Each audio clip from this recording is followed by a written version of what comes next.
Here's what happened across the U.S. in the past hour, all in 60 seconds. Homeland Security Secretary Kristi Noem ordered new rules requiring members of Congress to request ICE detention visits 7 days in advance. The move follows a fatal shooting by an ICE officer in Minneapolis.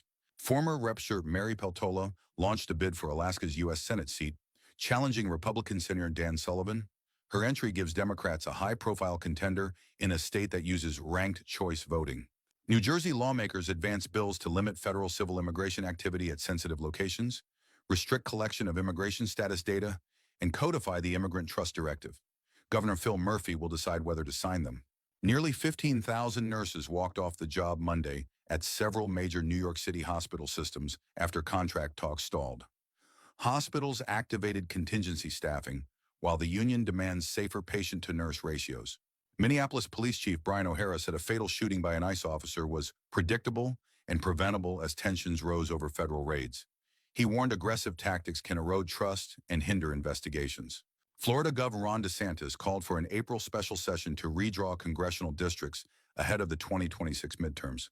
The move could reshape key seats if courts tighten Voting Rights Act standards. President Trump said he may keep ExxonMobil out of future Venezuela oil opportunities after its CEO called the country uninvestable. The warning came as the White House presses companies to invest after Maduro's removal. The Trump administration is moving to control sales of Venezuelan crude and push new investment in the country's oil sector, officials said. Trading firms have secured early export deals as U.S. majors hesitate. President Trump said Iran has signaled it wants negotiations after he warned of possible U.S. strikes over Tehran's crackdown on protests.